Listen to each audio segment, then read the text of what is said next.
Hello everyone, welcome back to the channel. I hope you guys are doing extremely fine.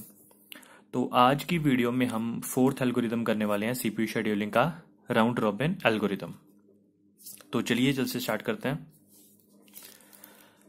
Round robin algorithm, this algorithm is designed for time sharing system.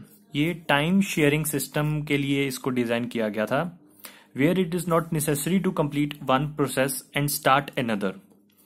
इस एल्गोरिदम में ये जरूरी नहीं है कि अगर आपने एक प्रोसेस पकड़ लिया तो उसको कंप्लीट ही पूरा करना है, तब तक आप कोई दूसरा प्रोसेस नहीं पकड़ सकते। आप बीच में कोई दूसरा प्रोसेस भी पकड़ सकते हैं, but to be responsive and divide time of the CPU among the process in ready state. मतलब अगर आपने एक प्रोसेस पकड़ भी लिया तो ये नहीं है कि आपको दूसरे प्रोसेसेस को भी टाइम और रिस्पॉन्स करना पड़ेगा। इस एल्गोरिदम का ये मेन मोटिव ये था। मैं आपको आगे चलने से पहले मैं कोई छोटी सी एग्जांपल से इसको पूरा क्लियर कर देता हूं। फॉर एग्जांपल गूगल है। अब गूगल के सर्वर से मिलियंस ऑफ पीपल अभी भी इस वक्त right now we are studying, लेकिन गूगल के सर्वर से मिलियंस ऑफ पीपल बात कर रहे होंगे, अपनी अपनी सर्चेस कर रहे होंगे।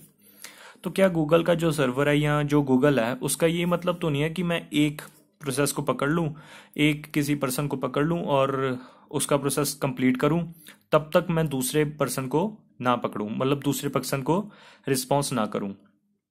गूगल के सर्वर का मोटिव तो यही है ना कि उसके पास जो भी आए उसको रिस्पॉन्स करना है। तो ये राउंड रॉबिन का भी एल्गोरिथम का भी यही मोटिव है कि उसके पास जो भी आएगा उसको रिस्पॉन्स देना पड़ेगा। आगे चलते हैं। Here, ready queue is treated as circular queue. Ready queue को एक सर्कुलर क्यू की तरह ट्रीट किया जाता है। It is always preemptive in nature. ये हमेशा प्रीएम्प्टिव इन नेचर होगी, नॉन प्रीएम्प्टिव इन नेचर नहीं होगी। We fix a time quantum, ये थोड़ा इंपॉर्टेंट पॉइंट है, इसको ध्यान से समझिएगा। इसमें क्या कहना मैंने, We fix a time quantum up to which a process can hold the CPU in one go. इसमें हम एक टाइम क्वांटम फिक्स कर देते हैं कि उस टाइम क्वांटम तक जो प्रोसेस आएगा उस टाइम तक अपना प्रोसेस कंप्लीट करेगा। उस टाइम के बाद उसको सीपीयू छोड़ना पड़ेगा। अगर तो उसका प्रोसेस कंप्लीट हो गया तो वेल एंड गुड, अगर उसका प्रोसेस कंप्लीट नहीं हुआ तो उसको दोबारा से वो सर्कुलर क्यू में लगना पड़ेगा। इस पॉइंट का ये मतलब है, with which either a process terminates or process must release the CPU and re-enter in a circular queue and wait for the next chance. उसको next chance तक wait करना पड़ेगा। आगे इसके कुछ एडवांटेजेस देख लेते हैं। It performs best in terms of average response time. Average response time के अगर हम देखें तो ये बेस्ट परफॉर्म करता है।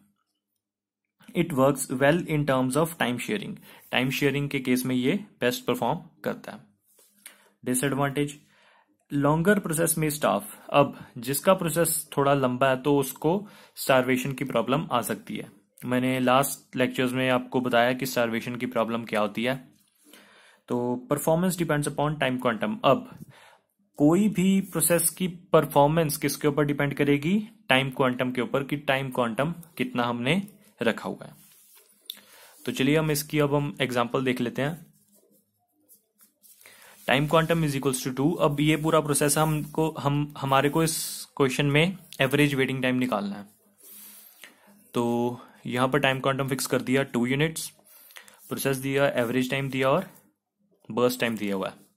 अब स्टूडेंट्स क्या करते हैं, ये इस क्वेश्चन को एज इट इज सॉल्व करना शुरू कर देते हैं। हमको इसको एज इट इज सॉल्व नहीं करना, क्योंकि 100% आपकी मिस्टेक होगी अगर आप इसको एज इट इज सॉल्व करोगे। हमको साइड पे इसके क्यूज भी बनाने होंगे। फर्स्ट स्टेप क्या होता है, गैंट चार्ट का। तो गैंट चार्ट बनाने से पहले हमको क्यूज भी साइड से लिख लेने होंगे। मतलब अब मैं आपको बताता हूं, P0 सबसे पहले अराइवल टाइम कितना है, 0 पे कौन आया, P0, हम क्या लेंगे, P0। अब टाइम क्वांटम कितना है, 2, मतलब 2 यूनिट्स तक हमको P0 को चलाना होगा। बर्स्ट टाइम कितना, 5, तो ये कितना आ जाएगा, 3, 5 माइनस 2 3। तो 2 यूनिट्स तक कौन चलेगा? P0। अब P0 की एग्जीक्यूशन खत्म होगी। अब P0 कहता है कि यार मेरा बर्स्ट टाइम तो पड़ा है, लेकिन CPU उसको कहता है कि टाइम क्वांटम तेरा खत्म हो गया, अगर अब तेरे को कंप्लीट करना तो दोबारा से क्यू में लगना पड़ेगा। तो अब इसको दोबारा से क्यू में लगना पड़ेगा, लेकिन अब टाइम कितना हो गया? 2, और अराइवल टाइम 1 पे P1 आ चुका और P2 भी आ चुका है 2 टाइम पे। तो इसको नेक्स्ट क्यू में लगने से पहले P1 और P2 भी क्यू में आ चुके हैं, सर्कुलर क्यू में P1 और P2 भी आ चुके हैं। तो तो अगर आप ऐसा क्यू नहीं बनाओगे, तो आपको तो पहले ही 0 से लेके 4 तक आप ऐसे ही लिख दोगे, और बीच में P1 P2 की टर्न मिस हो जाएगी और गैंट चार्ट खराब हो जाएगा, आपका गलत हो जाएगा और सारा क्वेश्चन गलत। तो P3 और P4 से पहले, अब P3 और P4 अभी आए नहीं है और उनसे पहले P0 ने अपनी जगह ले ली। तो ऐसा कुछ क्यू आगे बनेगा। अब नेक्स्ट आया हमारे पास P1 आ गया। इसका बर्स्ट टाइम कितना? 3, लेकिन टाइम क्वांटम कितना? 2। तो ये कितना चलेगा? 1, मतलब दो यूनिट तक तो ये चलेगा। इसके पास कितने बचेगा? 1 बर्स्ट टाइम इसका भी पड़ा है। तो 2 + 2 ये हो जाएगा 4।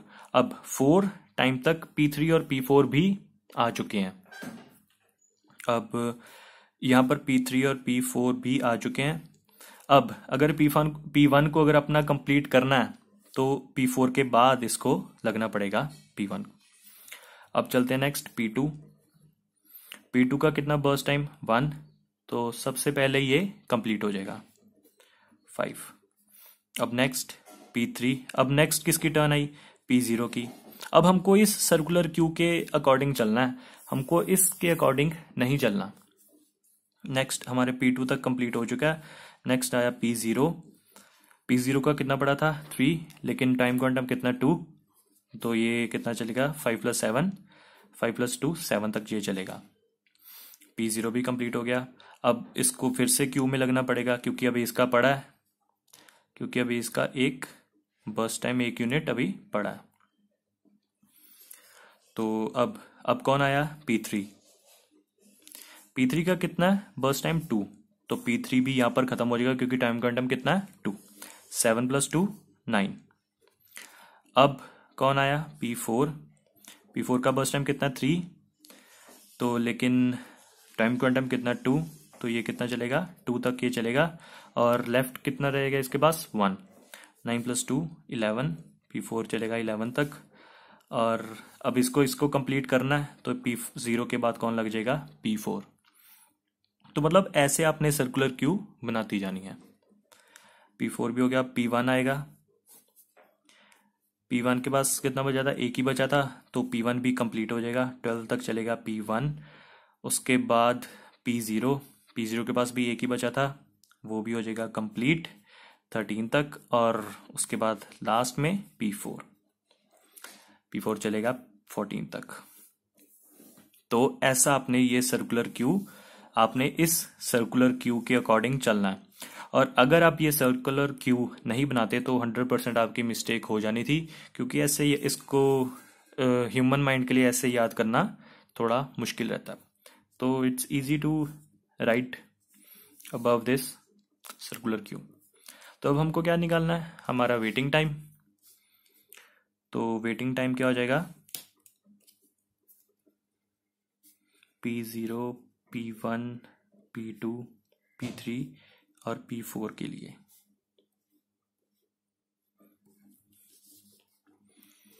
अब P0 का अराइवल टाइम कितना था?